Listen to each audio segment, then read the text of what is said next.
कोई बोले कि मंदिर गए क्या मिला? पापों का नाश हुआ। क्या हुआ? पापों का, अनादिकाल से जो पाप किए हैं भगवान को प्रणाम करने से पाप नाश हो जाते हैं। राजा श्रेणिक महल के सिंहासन को छोड़कर, सारे महलों को छोड़कर भगवान के पास क्यों बैठा? जो मैंने कृत्य किया है उसका मुझे नाश करना है, वह मेरा पाप मुझे बिना फल दिए नष्ट हो जाना चाहिए। भगवान महावीर ने कहा मुझसे पहले 23 तीर्थंकर और हुए हैं। कुछ लोगों को यह पता है कि जैन धर्म भगवान महावीर से चला है। कुछ लोग कहते हैं जैन धर्म 2600 साल पुराना है। डॉक्टर राधा कृष्ण सर्वपल्ली ने कहा जैन धर्म दुनिया का सबसे पुराना धर्म है, प्राचीन धर्म हुआ करता है, ये भारत का धर्म है, ये बाहर से आया हुआ धर्म नहीं है, ये सनातन धर्म है, ये शाश्वत धर्म है। महावीर ने कहा नहीं, मेरे से पहले 23 तीर्थंकर और हुए हैं। सारी दुनिया महावीर को जानती है। स्कूलों में भी यही पढ़ाया जाता है कि जैन धर्म का उद्भव भगवान महावीर से होता है, लेकिन नहीं, आज से हजारों अरबों खरबों साल पहले इस धरती पर प्रथम तीर्थंकर आदि ब्रह्मा ऋषभदेव का जन्म हुआ करता है। ये जैन धर्म की गंगा ऋषभदेव से बहा करती है, ध्यान रखना है। कभी ताजमहल देखा या नहीं देखा? इतने सीरियस क्यों बैठे हो? डूब गए क्या? ताजमहल देखा है? नहीं देखा? ताजमहल में 2 तरह के पत्थर होते हैं, मालूम है? एक पत्थर वो होता है जो जमीन के नीचे होता है, और एक पत्थर वो होता है जो शिखर पर चमचमाता है। मंदिर को देखा है? मंदिर में 2 तरह के पत्थर है, एक वो है जो भूमि के अंदर है, एक वो है जो आकाश से बातें करता है। ध्यान रखना।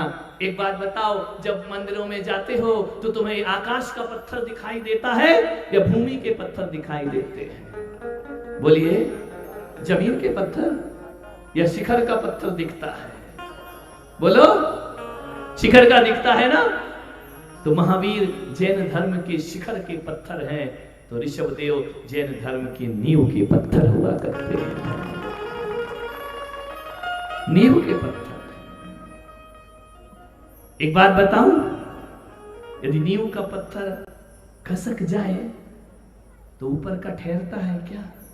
बोलो, ये चमचमाता शिखर किसके दम पे खड़ा है? नींव के पत्थर के दम पर। ध्यान रखना, वो डिस्टर्ब हो जाए तो मंदिर को गिरने में ज्यादा देर नहीं लगा करती है। इसीलिए भगवान ऋषभदेव नींव के पत्थर हैं तो महावीर शिखर के पत्थर हैं। ध्यान रखना, इसे स्मरण में रखना। जी, सारे जगत को बताना हमारा धर्म सनातन है, हमारा धर्म अनादि का है, हमारा धर्म प्राचीन है। हम भारत बाहर से नहीं आए हैं, हम भारत के धर्म है। भारत की संस्कृति है, श्रमण संस्कृति है। तुम कहते हो कि जैन धर्म,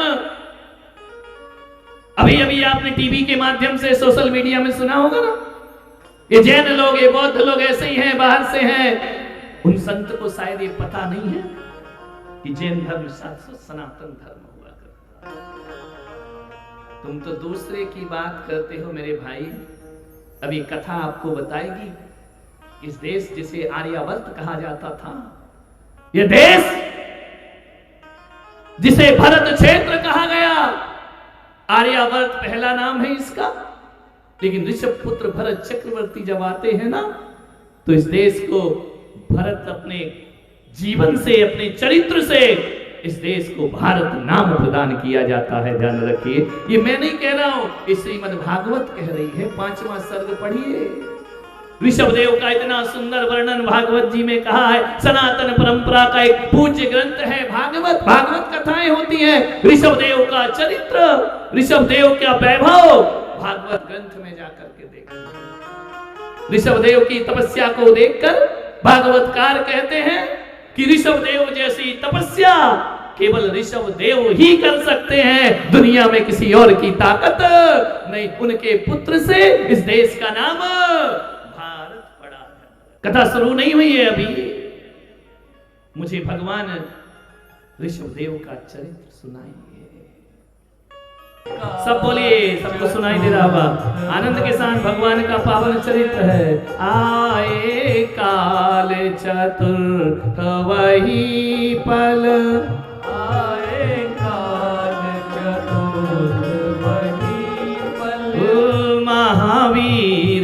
आए विपुलाचल महावीर आए विपुलाचल। ओ सुनत वीर विपुलाचल आए, सुनत वीर विपुलाचल आए।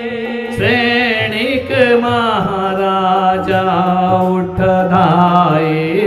तालियों के साथ, आनंद के साथ अपनी जुबान को अमृत बनाओ। भगवान की वाणी है, भगवान का चरित्र है।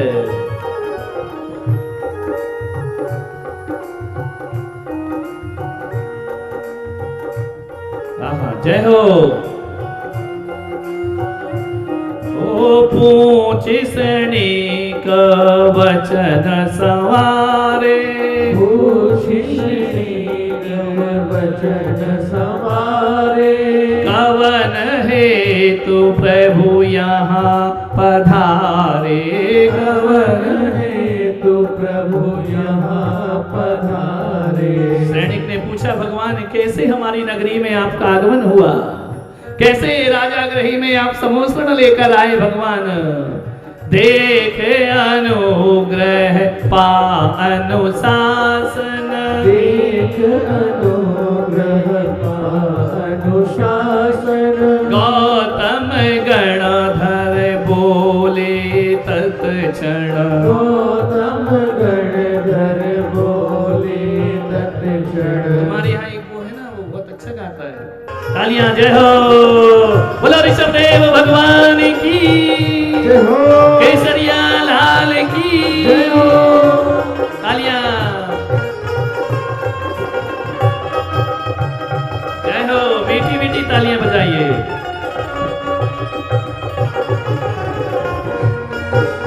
जय हो।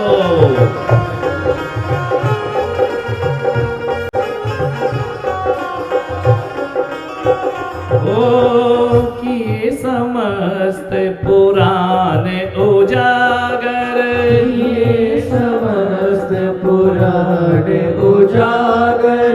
दिए सभी प्रश्नों के उत्तर, दिए सभी प्रश्नों के उत्तर। और ऋषि प्रणीत इतिहास पुराना, ऋषि प्रणीत इतिहास पुराना। हाथ भी ऐसे चला रहे हो जैसे बहुत थक गए हो, बहुत भूख लग रही है, नाश्ता पानी नहीं किया है, अपने हाथ बोझ लग रहा है, उठ नहीं रहा है।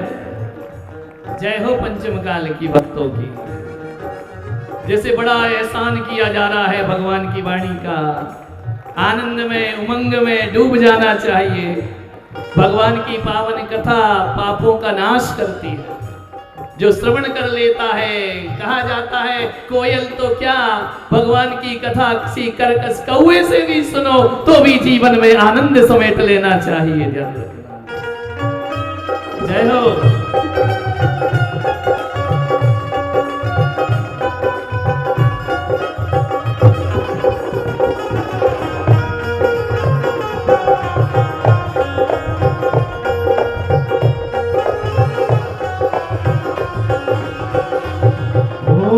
पठन पाठन सुमंगलकारी,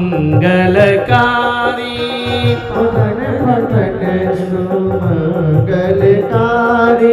दायक दश धन स्वर्ग सुखारी, दायक दश धन स्वर्ग सुखारी। आचार्य जिनसेन जी महाराज कहते हैं कि भगवान की एक कथा पठन पाठन जो पढ़ता है, पढ़ाता है, सुमंगलकारी, पापों का नाश करने वाली है। दायक यश धन स्वर्ग सुखारी, यह यश प्रदान करती है, स्वर्ग के सुख प्रदान करती है।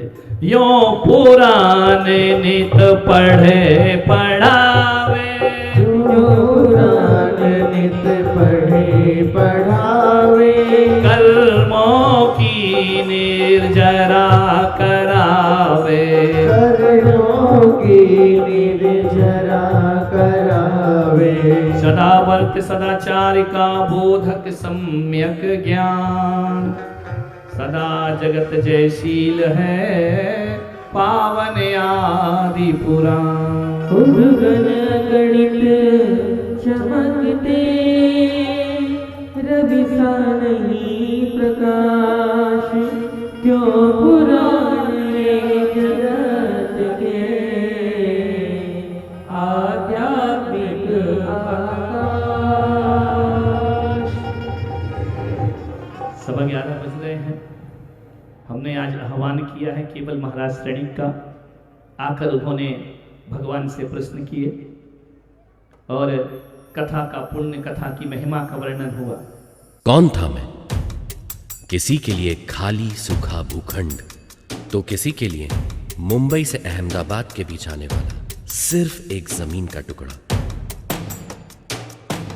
किसी व्यापारी के हाथ लगता तो हजारों की तरह एक और रिसोर्ट बन जाता। किसी बिल्डर के हाथ लगता तो लाखों और की तरह मैं भी एक टाउनशिप बन जाता। लेकिन मेरे भाग्य में करोड़ों में एक होना लिखा था। मेरे भाग्य में आचार्य श्री पुलक सागर जी का आशीर्वाद लिखा था। नरेन्द्रं फणीन्द्रं सुरेन्द्रं अधीशं शतेन्द्रं सुपूज्यं भजे नायशीशं मुनीन्द्रं गणेन्द्रं नमो जोडिहातं नमो देवदेवं सदा पार्श्वनाथ।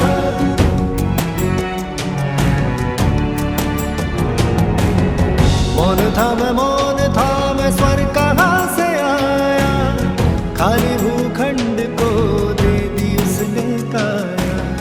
मौन था मैं स्वर्ग कहाँ से आया, खाली भूखंड को दे दी उसने काया। तीर्थ बनाया मुझको सजाया, तीर्थ बनाया मुझको सजाया। खाली भूमि छू के मेरी पुलक जीने की कृपा अर्जुन शरणम मना।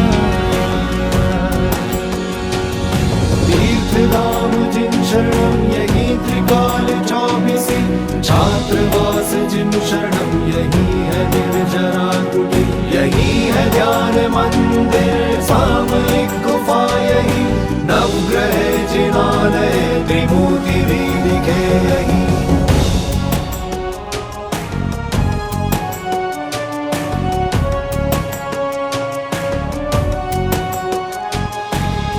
पुलक सागर को ये स्वप्न आया, खाली भूखंड ने उनको बुलाया। पुलक सागर को ये स्वप्न आया, खाली भूखंड ने उनको बुलाया। खोई हुई भूमि ने खुद को पाया, बंजर धरती पे पुष्प खिलाया। पारसनाथ के पाके दर्शन, पारसनाथ के पाके दर्शन। खाली भूमि छू के मेरी पुलक जीने की कृपा अर्जुन शरणम बना। नरेन्द्रं फणीन्द्रं सुरेन्द्रं अधीशं शतेन्द्रं सुपूज्यं भजे नायशीशं मुनीन्द्रं गणेन्द्रं नमो जोडिहातं नमो देवदेवं सदा पार्श्वनाथ। जिन शरणं पवच्छामि, जिन शरणं पवच्छामि, जिन शरणं पवच्छामि, जिन शरणं पवच्छामि, जिन शरणं पवच्छामि, जिन शरणं पवच्छामि, जिन शरणं पवच्छामि, जिन शरणं पवच्छामि। कौन था मैं? किसी के लिए खाली सूखा भूखंड, तो किसी के लिए मुंबई से अहमदाबाद के बीच आने वाला सिर्फ एक जमीन का टुकड़ा। किसी व्यापारी के हाथ लगता तो हजारों की तरह एक और रिसोर्ट बन जाता। किसी बिल्डर के हाथ लगता तो लाखों और की तरह मैं भी एक टाउनशिप बन जाता। लेकिन मेरे भाग्य में करोड़ों में एक होना लिखा था। मेरे भाग्य में आचार्य श्री पुलक सागर जी का आशीर्वाद लिखा था। नरेन्द्रं फणीन्द्रं सुरेन्द्रं अधीशं शतेन्द्रं सुपूज्यं भजे नायशीशं मुनीन्द्रं गणेन्द्रं नमो जोडिहातं नमो देवदेवं सदा पार्श्वनाथ।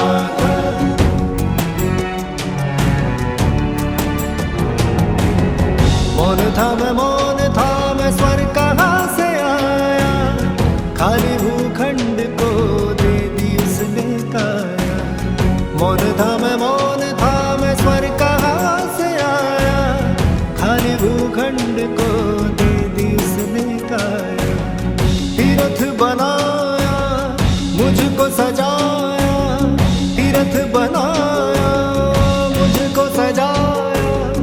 खाली भूमि छू के मेरे पुलक जी ने की कृपा अर्जुन शरणम मना। तीर्थधाम जिन शरणम यही त्रिकाल चौबीसी, छात्रवास जिन शरणम यही है निर्जरा कुटी। यही है ध्यान मंदिर सामयिक गुफा, यही नवग्रह जिनालय त्रिमूर्ति भी दिखे यही।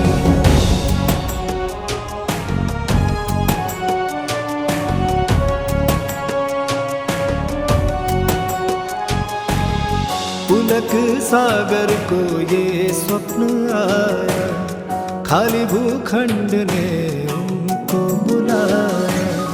पुलक सागर को ये स्वप्न आया, खाली भूखंड ने उनको बुलाया। खोई हुई भूमि ने खुद को पाया, बंजर धरती पे पुष्प खिलाया। पारसनाथ के पाके दर्शन, पारसनाथ के पाके दर्शन। खाली भूमि छू के मेरी पुलक जी ने की कृपा अर्जुन शरणम बना। नरेन्द्रं फणीन्द्रं सुरेन्द्रं अधीशं शतेन्द्रं सुपूज्यं भजे नायशीशं मुनीन्द्रं गणेन्द्रं नमो जोडिहातं नमो देवदेवं सदा पार्श्वनाथ। जिन शरणं प्रवक्ष्यामि, जिन शरणं प्रवक्ष्यामि, जिन शरणं प्रवक्ष्यामि।